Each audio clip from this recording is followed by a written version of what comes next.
हाँ dear student, welcome back to another video. State of matter class 11 CBSE।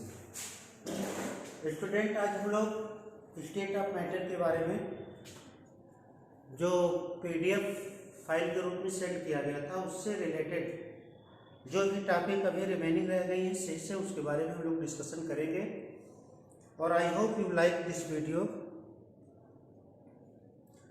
तो first we want to know about what is state of matter. State of matter, आप लोग जो है state of matter के बारे में starting से पढ़ते चले आए कि मैटर की जो स्टेट होती है वो क्या चीज़ है, ठीक है। तो in previous class you did study about solid state, liquid state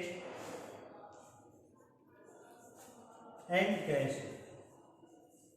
Generally, in general form, we know matter is exist on three states, just like solid, liquid and gas. तो ये 11th क्लास के लिए जो pattern दिया गया है state of matter का, इसमें सिर्फ आपको जो है कि 11th क्लास में जो गैसेस स्टेट जो है इसी के बारे में हमको जो है कि डिटेल स्टडी करनी है। गैसेस स्टेट इसी की नीड है हमें डिटेल स्टडी की। लिक्विड स्टेट को और सॉलिड स्टेट को जब आप क्लास 12th में जाओगे तो उस समय इसके आप डिस्क्रिप्टिव लेसन मिलेंगे, जैसा कि सॉलिड स्टेट का एक चैप्टर 12th क्लास का पहला लेसन है और लिक्विड में जो है कि सॉल्यूशन में आपको जो है सेकंड चैप्टर के फॉर्म में मिल जाएगा सॉल्यूशन। तो वहाँ पर आप जो है कि डिटेल से स्टडी करोगे और बाकी थोड़ा बहुत आप लोगों ने फिजिक्स में इनके बारे में सॉलिड और लिक्विड के बारे में थोड़ा बहुत स्टडी किया होगा, लेकिन हम जो है कि इस लेसन में डिटेल से जो कि गैसेस की क्या प्रॉपर्टी है, उस पर कौन कौन से रूल इम्प्लीमेंट होते हैं और क्या क्या उनकी फीचर्स हैं, कैसे वे बिहेव करते हैं, उनकी बेस पर हम जो है कि यहाँ पर स्टडी करेंगे। जनरली अगर हम स्टेट ऑफ मैटर की बात करें तो आप जानते हो कि जो यूनिवर्स की तो सारी चीज़ें हमने जो है कि प्रीवियस क्लास में भी बताया था और इस क्लास में भी हम एक बार रिमाइंड करा देना चाहते हैं कि यूनिवर्स की जितनी भी चीज़ें हैं, चाहे वो लिविंग थिंग्स हो चाहे नॉन लिविंग थिंग्स हो, सबका फॉर्मेशन किससे हुआ है? With the help of matter, ठीक है। तो जो स्टेट ऑफ मैटर की हम बात कर रहे हैं उसमें जो सबसे बड़ा रोल प्ले करता है वो क्या है? इंटरमॉलिक्यूलर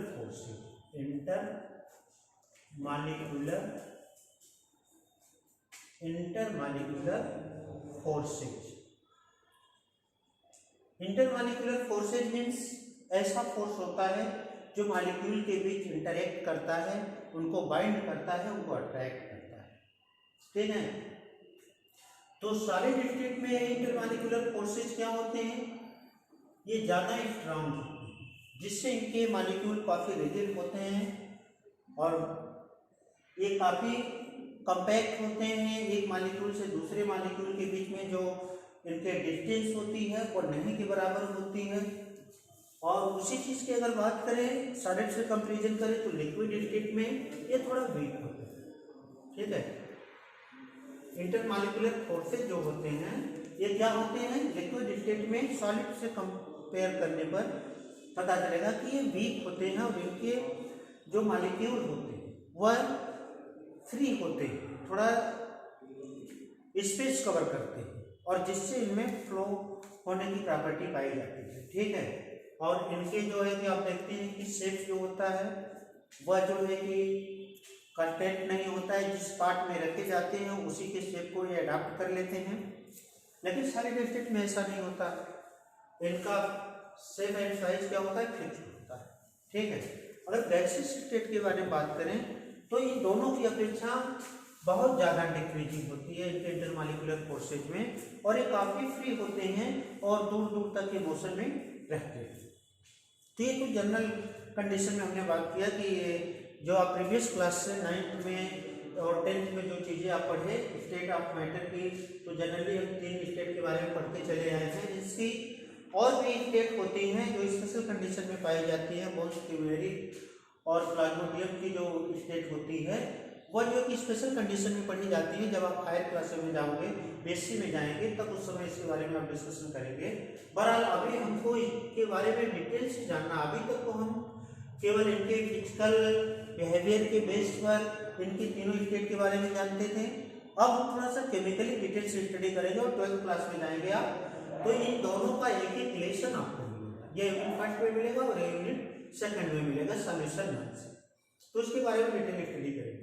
तो मुझे उम्मीद है, I hope all of you understand what is matter of state and what is their interaction forces between in different state.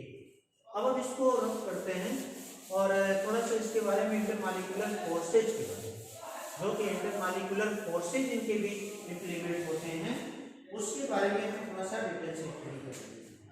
ठीक है, तो ये जो इंटरमॉलिक्यूलर फोर्सेज है, ये इनके मॉलिक्यूल के बीच जो इंप्लीमेंट होते हैं वह कैसे जो है कि वर्क करते हैं, तो हम यहाँ पर इंटर मॉलिक्यूलर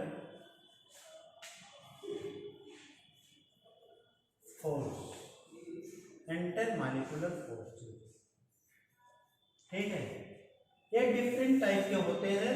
अगर जनरली हम इसके डेफिनेशन की बात करें, ठीक है, तो देयर आर द फोर्स, अगर हम इनके जनरली डेफिनेशन की बात करें कि how can we define the intermolecular forces, तो there are the forces of all attraction, ये जो है, एंड रिपल्सन, ये जो है मॉलिक्यूल के बीच कुछ ऐसे फोर्स भी होते हैं जो अट्रैक्शन का वर्क करते हैं, यानी उनके मॉलिक्यूल को आपस में बाइंड रखने का काम करते हैं, और कुछ जो है कि इसमें डिस्पर्सन का भी वर्क करते हैं। ठीक है, तो इनके मॉलिक्यूल के बीच इंटरैक्टिंग और पार्टिकल्स जो इनके होते हैं, मॉलिक्यूल से ही, पार्टिकल से ही मॉलिक्यूल बनते हैं। तो जैसा कि एटम की हम बात कर रहे थे, क्रिएशन ऑफ यूनिवर्स के बारे में जब हमने बात किया था कि ये इलेक्ट्रॉन है, प्रोटॉन है और ये न्यूट्रॉन है, जो न्यूट्रॉन होते हैं, तो ये आपस में मिले तो क्या कहें कि ये एटम का फॉर्मेशन किए। ठीक है, एटम से फिर आपका ये मॉलिक्यूल, और मॉलिक्यूल से फिर मॉलिक्यूल हेटेरो और होमो दोनों हो सकता है, जिसको आप कंपाउंड भी कर सकते हो, और फिर इसी से क्या बना, आपका मैटर बना, और मैटर बनने के बाद फिर इसी से पूरे यूनिवर्स का फॉर्मेशन हुआ, पूरे ब्रह्मांड का फॉर्मेशन हुआ। चाहे वह यूनिवर्स में हमारे लिविंग थिंग्स और नॉन लिविंग थिंग्स दोनों इन्वॉल्व होती हैं। तो यहाँ पर कोई ना कोई इंटरमॉलिक्यूलर फोर्सेज इनके बीच अट्रैक्टिव का काम करता है, जो इनको बाइंड रखता है, और फिर ये इस तरह से फॉर्मेशन में आते हैं। तो अगर हम इसकी डेफिनेशन की बात कर रहे हैं, तो वहाँ पे एटम या मॉलिक्यूल कुछ भी हो सकते हैं। तो यह term does not include the electrostatic forces that exist between the two oppositely charge. अच्छा, इसमें कई तरह के होते हैं। जैसे अगर हम टर्म की बात करें, ठीक है, तो इंटरमॉलिक्यूलर फोर्सेज जो है कि एक तो जो इलेक्ट्रोस्टैटिक होते हैं, जो आयनिक बॉन्ड में लगते हैं, वो काफ़ी स्ट्रांग होते हैं। तो चूंकि मॉलिक्यूल की बात की जा रही है, तो यहाँ पे उस तरह से डायपोल तो बनते हैं कुछ मॉलिक्यूल में, ठीक है, लेकिन वह बेसिकली उससे डिफर होते हैं, उतना स्ट्रांग नहीं होते। अच्छा, अगर अब इनके इंटरमॉलिक्यूलर फोर्सेज के, इनके मॉलिक्यूल के बीच में लगने वाले फोर्स की बात करें, तो उसको हम 1 बाय 1 कर सकते हैं। ये तो जनरली हमने आपको केवल शो करने के लिए दिखा दिया, बेसिकली इसका कोई वो नहीं है।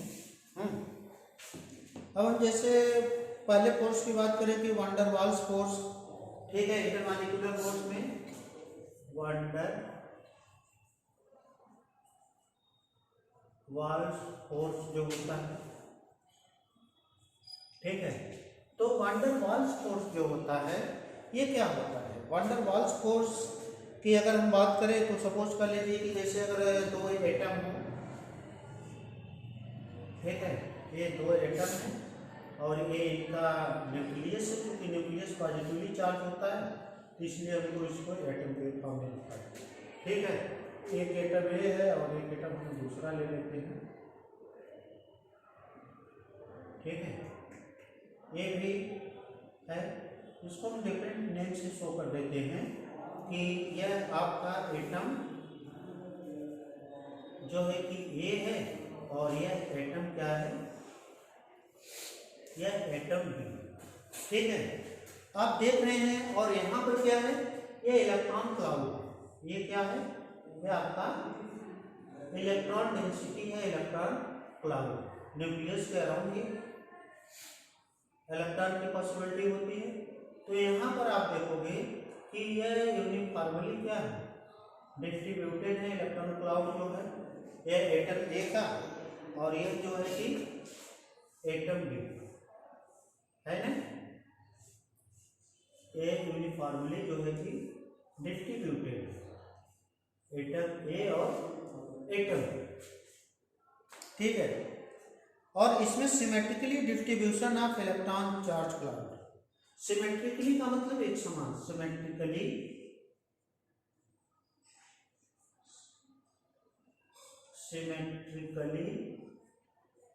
डिस्ट्रीब्यूशन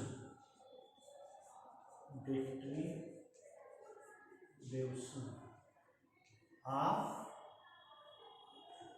इलेक्ट्रॉन क्लाउड,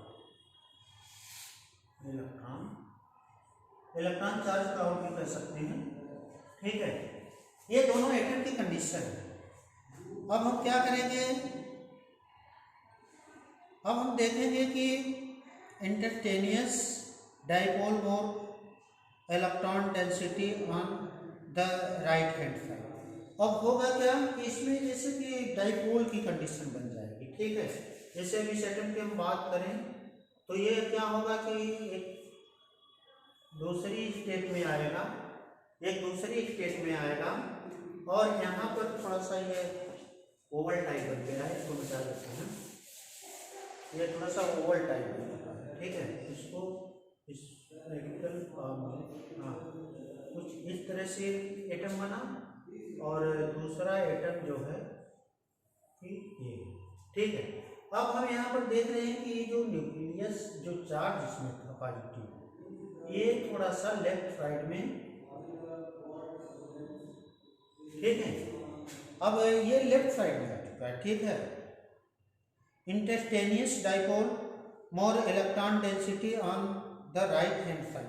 अब यहाँ पर आप देख रहे हो कि जो इलेक्ट्रॉन की डेंसिटी है वो राइट हैंड साइड में ज़्यादा होगा, है ना।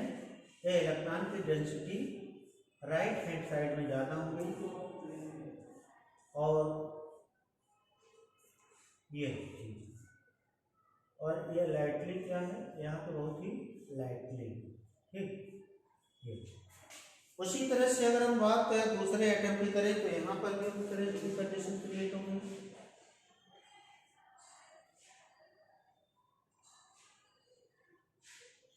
यहाँ भी राइट हैंड साइड में क्या हो गई, इलेक्ट्रॉन डेंसिटी इंक्रीज हो गई, ठीक है। राइट हैंड साइड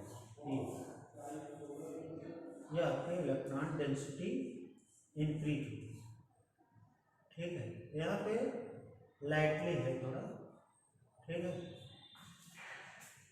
तो लाइटली यहाँ पे आप देख रहे हो कि जो इसका डायरेक्शन है जैसे डाइपोल जैसी कंडीशन क्रिएट हो रही है ना, ये ठीक है, ये डाइपोल जैसी कंडीशन क्रिएट हो रही है।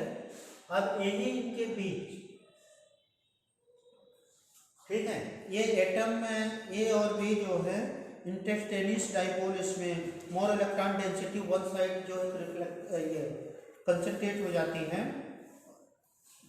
तो आप देख रहे हो कि ये जनरली तो नहीं थी इस तरह से, लेकिन ये जब चार्जेबल हुआ और इसमें डाइपोल जैसी कंडीशन बनी तो इससे इंड्यूस होकर एटम भी उसी कंडीशन में है, ठीक है। तो अब इसमें जो है कि इलेक्ट्रॉन डेंसिटी एक साइड में हो गई और जो नेक्स्ट स्टेप में ये जाएंगे आगे, हम इधर नीचे शो कर देंगे, ठीक है, इसके एटम को। तो आप देखोगे कि ये जो इनके बीच डिस्पर्सन फोर्सेज हमने बताया ना कि इंटरएक्शन फोर्सेज और डिस्पर्सन फोर्सेज तो चूंकि वन साइडेड हो गए, डिस्टेंस इनके बीच गैपिंग कम हो गई, तो ये रिपेल करेंगे। और ठीक है, जब वह कंडीशन आएगी तो ये कुछ इस तरह की कंडीशन में हो जाएगी। ये जो है एटम ए और एटम बी, एटम ए और एटम बी, एटम ए और एटम बी कुछ इस कंडीशन में आ जाएंगे, कुछ इस कंडीशन में आ जाएंगे। देखिए कि एटम ए और एटम बी कुछ इस कंडीशन में आ जाएंगे कि जो है आप देखोगे कि जैसे बताया ना कि डिस्पर्सन फोर्सेज भी यहाँ पे और अट्रैक्शन फोर्सेज भी काम करते हैं। तो थोड़ा सा उनको जो है कि हम कैसे शो करेंगे। अब आप देख रहे हो कि यहाँ पर जो है कि ये जब हो रहे हैं तो दोनों मीडियम में हो सकते हैं। एटम में more electron density the left hand side and atom be with induced. यहाँ पर दोनों कंडीशन को दिखाया गया है कि ये इधर भी क्रिएट हो सकते हैं, ठीक है, ये इधर भी क्रिएट हो सकते हैं और ये डाइपोल जैसा बिहेव करने लगते हैं। तो यहाँ पर क्या होगा कि ये इलेक्ट्रॉन डेंसिटी तो यहाँ ज़्यादा है और यहाँ पे जो इलेक्ट्रॉन डेंसिटी है, तो आप देख रहे हो कि इसमें जैसे दोनों एटम में, दो एटम हमने लिया था, तो एक को इंड्यूस दूसरे के इफेक्ट में आकर जो है इस कंडीशन में आया था, और दूसरा जो है कि बाई नेचुरली इस कंडीशन में था। तो अभी डाइपोल जैसा भी बन जाता है कि इनके बीच जो है कि कुछ वीक अट्रैक्शन फोर्स जो है कि इम्प्लीमेंट होने लगते हैं, जिसको हम क्या कहते हैं, वैन डर वाल्स फोर्स कहते हैं। तो इस तरह के फोर्स जो है कि वैन डर वाल्स फोर्स कहे जाते हैं, ठीक है। अब इसी में आपका जो है कि डिस्पर्सन फोर्स का भी है। ये आप देख रहे हैं कि जो हम डायरेक्शनल ये डिस्पर्सन फोर्स भी होता है कि डिस्पर्सन होते रहते हैं। जैसे इनकी अगर हम बात करें तो यह, और इनकी अगर बात करें तो यह, नहीं ये डायरेक्शनल हो जाएंगे ना, हाँ ये डायरेक्शनल ही हो जाएगा, पॉजिटिव से जो है इनका ये होगा, ठीक है। तो ये जो है कि डिस्पर्स मीडियम, ठीक है, इस तरह के कंडीशन में क्या करते हैं कि अपना ये फोर्स इम्प्लीमेंट करते हैं। अब यहीं पर अगर हम बात करें डाइपोल फोर्स की, ठीक है, तो इसको आपने देखा होगा कि यहाँ पर इस तरह से दो डिफरेंट अपने एटम लिया। इंड्यूस्ड का मतलब है कि जो उनसे इंड्यूस्ड होकर, प्रेरित होकर, जैसे हम अगर एक एग्जांपल की बात करें कि अब के बहुत सारे क्लासमेट्स होते हैं, कुछ गुड बिहेवियर के होते हैं, कुछ बैड बिहेवियर के होते हैं, ठीक है। तो क्या होता है कि कुछ स्टूडेंट ऐसे होते हैं कि जो बैड बिहेवियर के अगर अटेंशन में आ जाते हैं तो उनके अंदर भी उनके साथ रहना, बैठना, आने जाने से कुछ उनके जो है कि चीज़ों को कॉपी, बिहेवियर को कॉपी करने लगते हैं। तो कुछ उसी तरह का, इसको जो हम इंड्यूस्ड का नाम दिए हैं एंड्यूस्ड। तो यह जो है कि एटम बी है, यह जो है कि ए से प्रेरित होकर उस कंडीशन में है, ठीक है। तो उस तरह की प्रॉपर्टी इसमें भी शो होने लगती है। तो इनके बीच थोड़ा सा अट्रैक्शन फोर्स हो जाता है, जिसको वैन डर वाल्स फोर्सेस कहते हैं। तो इसको हम रब करते हैं और फिर हम दूसरे तरह के फोर्स की बात करते हैं।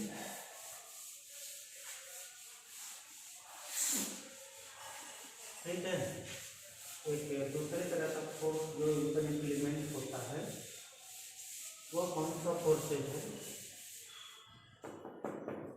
उसके बारे में भी हम बात करते हैं। हाँ, डाइपोल फोर्स दूसरा जो है कि डाइपोल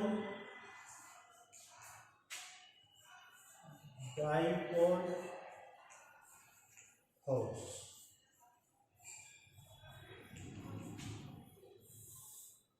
और बेसिकली ये जो स्टेट ऑफ मैटर का है, मैं सोच रहा हूँ कि दोनों ग्रुप में सेंड कर दूँ ताकि हिंदी मीडियम वाले बच्चे भी इसको देख सकते हैं।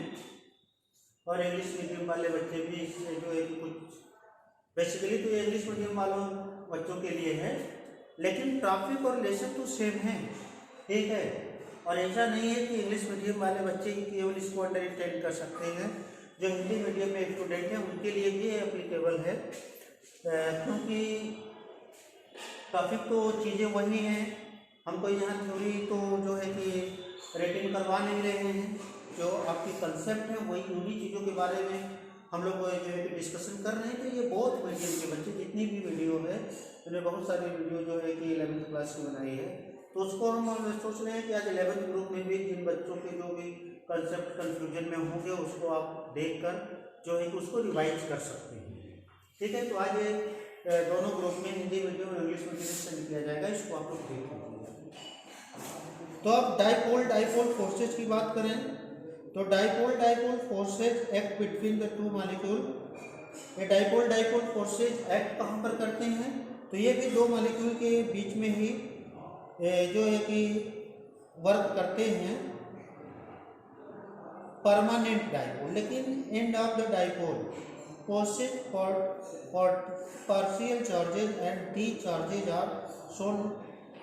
हाँ, डाइपोल का मतलब यहाँ पर है कि जैसे हम बात करें कि हम कोई दो ऐसे वो ले रहे हैं, ठीक है, क्योंकि ये वहाँ पे इम्प्लीमेंट होते हैं जहाँ पर जो है कि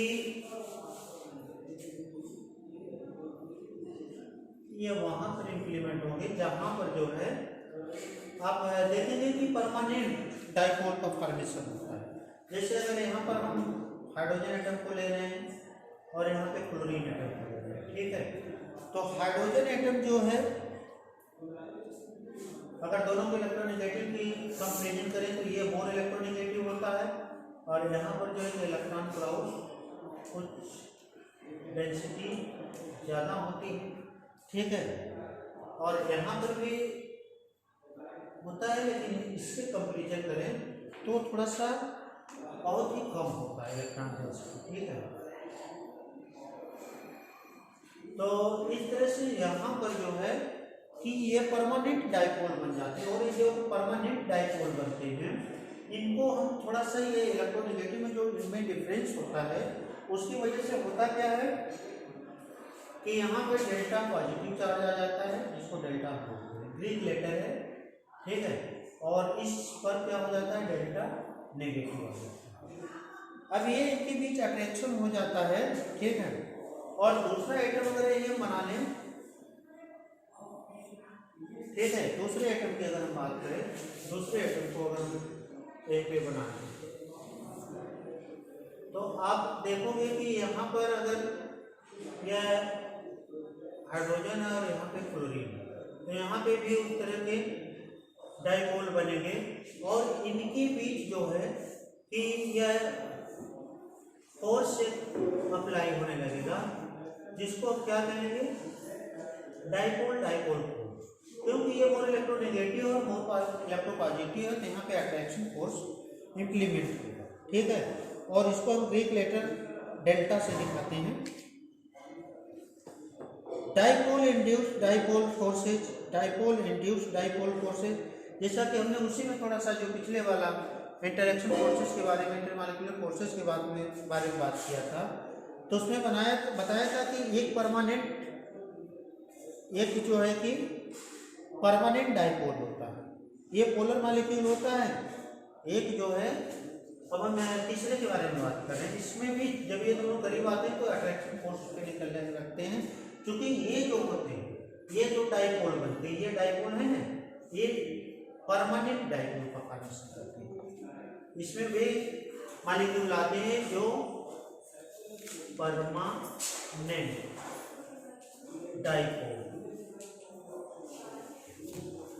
डाइपोल का फॉर्मेशन करते हैं, ठीक है, ये बाय नेचुरली होते हैं, ऐसे एटम इसमें निकले होते हैं। और जो डाइपोल इंड्यूस्ड डाइपोल फोर्सेज होते हैं, तीसरा डाइपोल इंड्यूस्ड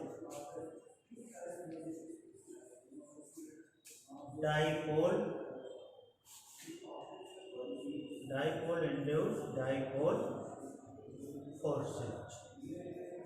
तो इसके बारे में जो हम बात करेंगे, तो जैसा हमने बताया था ना कि अभी एग्जाम्पल में जो फर्स्ट वाले के बारे में डिस्कशन कर रहे थे कि कुछ नेचुरली जो है कि गुड स्टूडेंट होते हैं, उनके बिहेवियर अच्छे होते हैं, वो अपने काम से काम रखते हैं, और कुछ बैड बिहेवियर वाले स्टूडेंट के कॉम्पैक्ट में वो आ जाते हैं, संपर्क में आ जाते हैं, तो उनके अंदर भी जो है उस तरह के बिहेवियर काफ़ी होने लगते हैं।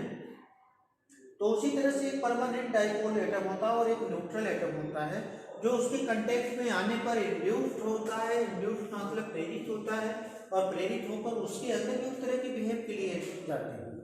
और फिर उनके बीच जैसे ये देखो कि सपोज कर लो कि एक एटम आपने लिया और जिसमें कि ये डाइपोल ए और बी है, ये इसका एक पोल, ठीक है, पोल है और ठीक है, और ये इलेक्ट्रॉन डेंसिटी है।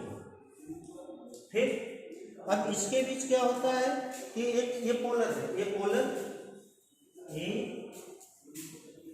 स्पीशीज, और दूसरा अगर हम यहीं पे नॉन पोलर ले लें, ठीक है, अगर नॉन पोलर ले लें तो इसमें कोई डाइपोल नहीं होगा, और जब यहाँ पर कोई डाइपोल नहीं होगा तो ये क्या करेगा कि इससे इंड्यूस्ड हो जाएगा, ठीक है, इससे प्रेरित हो जाएगा, और प्रेरित होकर इसमें भी जो है कि उस तरह के बिहेव आ जाएंगे, ठीक है, उसमें भी इस तरह के बिहेव आ जाएंगे, और इस तरह के बिहेव से वो क्या हो जाएगा, वहाँ भी नॉन पोलर वाले में भी ये जो है कि डाइपोल बनने लगेगा। अब सपोज कर लीजिए कि ये आया, इससे प्रेरित होकर ये तो ऑलरेडी जो है कि डाइपोल का फॉर्मेशन कर रहा है पहला एटम, और इससे प्रेरित होकर ये क्या किया, इससे प्रेरित होकर ये डाइपोल का फॉर्मेशन तो ऑलरेडी कर रहा है, ये एटम है, ये पोल एक ये है और एक ये, ठीक है, ये इलेक्ट्रॉन डेंसिटी है, तो इसमें तो ये डाइपोल बनी रहा है पॉजिटिव, और इसको सपोज कर लो कि नेगेटिव। तो जो दूसरा एटम होगा जो कि न्यूट्रल था, अब उसके अंदर भी क्या होगा कि इस तरह के जो है कि दो पोल बन जाएंगे, डाइपोल बन जाएंगे, ठीक है, पॉजिटिव और नेगेटिव। तो अब ये अट्रैक्शन फोर्स करने लगेंगे मॉलिक्यूल के बीच, तो इसको क्या बोलेंगे, डाइपोल इंड्यूस्ड डाइपोल फोर्स, ठीक है। मुझे उम्मीद है कि ये भी आप लोग इसको देख लिए होंगे। Induced molecular in a non polar molecule, इस वाले को क्या कहेंगे, इसको इंड्यूस्ड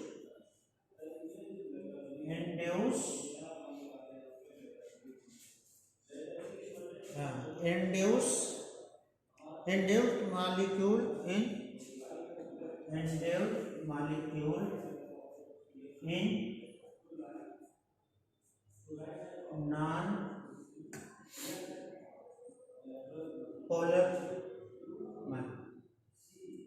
non-polar induced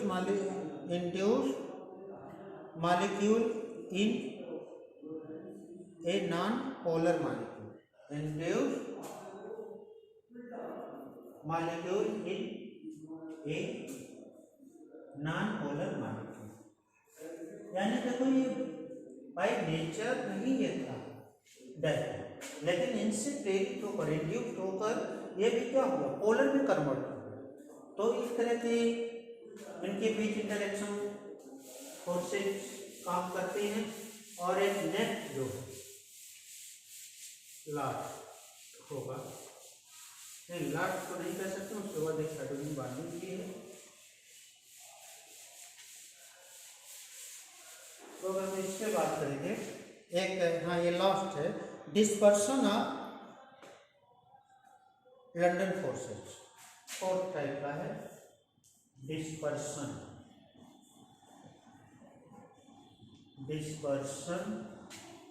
और इसको एक और नाम से जानते हैं लंदन फोर्सेज, ठीक है। ये भी वीक अट्रैक्शन फोर्स होते हैं। तो पहले इनके बारे में सुन लीजिए कि ये डिस्पर्सन और लंदन फोर्सेज होते क्या हैं। तो atom and non polar molecule are electrically symmetrical and have no dipole moment because their electronic charge cloud is symmetrically distributed, but a dipole may develop momentarily even in such atom and molecule. ठीक है, जैसे ये बात कर रहा है कि दो एटम है, जैसे हमने पहले वाले में वो बताया था, तो उसी तरह से होता है इसमें भी।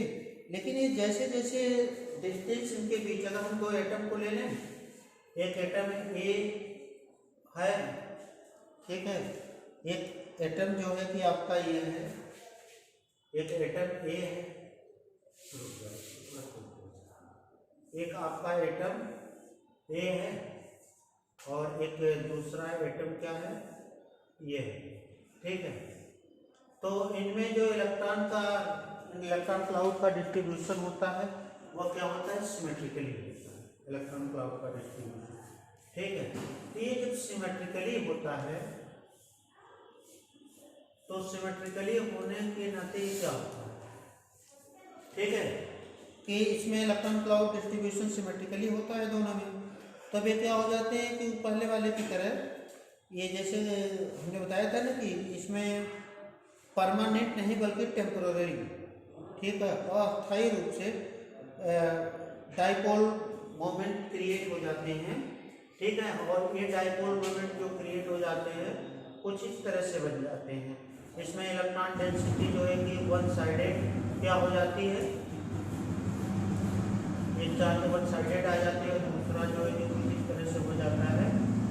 ठीक है, इस तरह का कुछ बिहेव करने लगते हैं। तो यहाँ पर भी इनके बीच जो कि उस तरह की अट्रैक्शन की फीलिंग आने लगती है और ये दोनों क्या करते हैं कि एक दूसरे को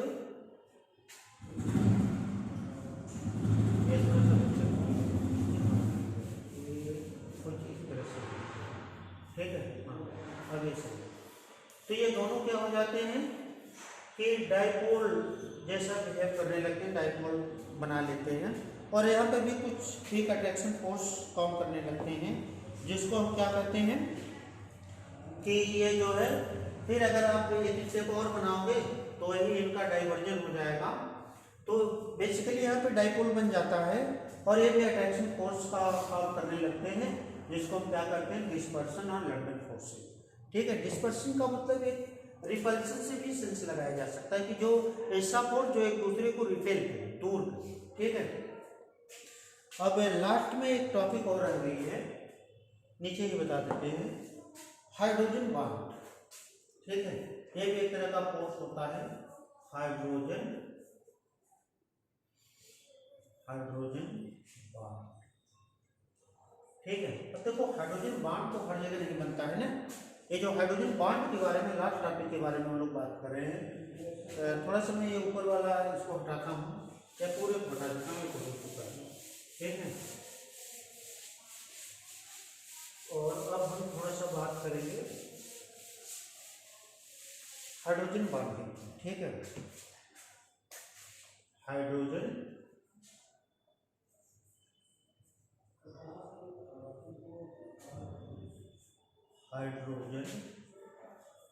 बॉन्डिंग, हाइड्रोजन बॉन्ड।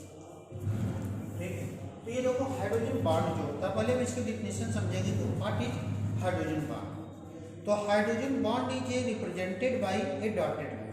पहली कंडीशन तो ये है कि जो हाइड्रोजन बॉन्ड को हम लोग रिप्रेजेंट करते हैं वो सॉलिड लाइन से नहीं बल्कि डॉटेड लाइन से रिप्रेजेंट करते हैं। ठीक है, अब जैसे आपने देखा होगा कि कोवैलेंट बॉन्ड है या आयनिक बॉन्ड है, उसको हम जो है कि सॉलिड लाइन से डिपेंड करते हैं। तो ये कौन से लाइन को शो कर रहा है, कोवैलेंट बॉन्ड को, कोवैलेंट बॉन्ड।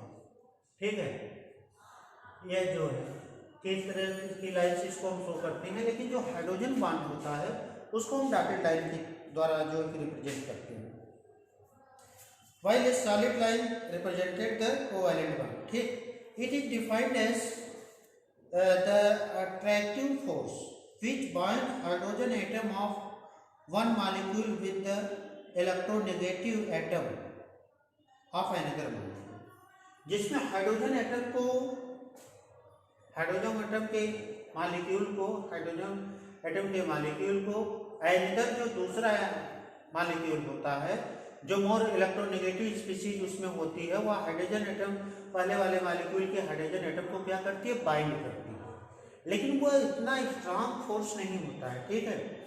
इसलिए इस तरह की जहाँ पर एक इनकी चेन जैसी बन जाती है, जिन्हें जितने भी मॉलिक्यूल आते हैं, जैसे हम अगर इसका एग्जाम्पल लेंगे तो ज़्यादा आपको समझ में आएगा। इस एग्जाम्पल के तौर पे हम वाटर मॉलिक्यूल को भी ले सकते हैं, H2O को ले सकते हैं, कि आप देखते हैं कि H2O का स्ट्रक्चर क्या होता है, कुछ इस तरह से होता है, जैसे ये ऑक्सीजन है और ये क्या है आपका हाइड्रोजन है, और एक हाइड्रोजन इधर डिस्ट्रीब्यूटेड है, ठीक है। अब आप जानते हो कि इनके बीच जो डाइपोल बनेगा, क्योंकि ये क्या होता है, मोर इलेक्ट्रोनेगेटिव होता है, इसलिए ये क्या करेगा, डेल्टा नेगेटिव बनाएगा और ये जो है डेल्टा पॉजिटिव बनाएगा। अब आप सपोज कर लीजिए इसके साथ भी वैसा ही होगा, ये भी क्या होगा, डेल्टा पॉजिटिव ही बनाएगा, क्योंकि ये मोर इलेक्ट्रोनेगेटिव है। अब दूसरा वाटर मॉलिक्यूल अगर आ रहा है तो क्या करेगा, इस हाइड्रोजन के साथ, हमने डेफिनेशन में बताया था ना कि एक मॉलिक्यूल में जो हाइड्रोजन एटम होता है, दूसरे मॉलिक्यूल जो दूसरा मॉलिक्यूल इसके अपोजिट होता है, उसका जो मोर इलेक्ट्रोनेगेटिव स्पीशीज होगे उससे बाइंड हो जाता है, वीक अट्रैक्शन फोर्स को फील करने लगता है। तो इस तरह से इनकी एक चेन बन जाती है, ठीक है। अब यहाँ पर सपोज कर लो कि दूसरा वाटर मॉलिक्यूल आया, और दूसरा वाटर मॉलिक्यूल जो आया, ठीक है, वह कुछ इस तरह से हाइड्रोजन के साथ जुड़ा और कुछ इस तरह से हाइड्रोजन के साथ जुड़ा। अब ये भी तो वही काम करेंगे, ये मोर इलेक्ट्रोनेगेटिव है, तो इसलिए क्या करेंगे, ये इलेक्ट्रोनेगेटिव और ये इलेक्ट्रो पॉजिटिव, और ये हाइड्रोजन भी इलेक्ट्रो पॉजिटिव बनाएगा। अब वही सपोज कर लीजिए कि तीसरा अगर हाइड्रोजन वाटर का मॉलिक्यूल आया तो वह भी इनके साथ जुड़ सकता है इस तरह से, ठीक है। ये भी क्या करेगा, इनके साथ इस तरह से जुड़ सकता है, और इस तरह से इनकी एक चेन बन जाती है, श्रृंखला बन जाती है। ये भी क्या होगा, मोर इलेक्ट्रोनेगेटिव होगा, ये भी पॉजिटिव होगा और ये भी पॉजिटिव होगा। अब उसी तरह से ये तो पहले एग्जाम्पल की बात कर रहे थे, दूसरे एग्जाम्पल की भी बात कर सकते हैं, ठीक है। जैसे हमने क्या बात करें आपसे हाइड्रोजन फ्लोराइड, हाइड्रोजन फ्लोराइड, तो ये जो हाइड्रोजन है, ठीक है, और ये जो फ्लोरीन होता है, फ्लोरीन मोर इलेक्ट्रोनेगेटिव है, अब ये डेल्टा नेगेटिव और ये डेल्टा पॉजिटिव का फॉर्मेशन करेगा। अब अगर दूसरा आइटम आ रहा है, ठीक है, दूसरा आ गया, ये इसके साथ क्या करेगा, हाइड्रोजन से बाइंड करेगा और फिर एक हाइड्रोजन फ्लोराइड का फॉर्मेशन करेगा।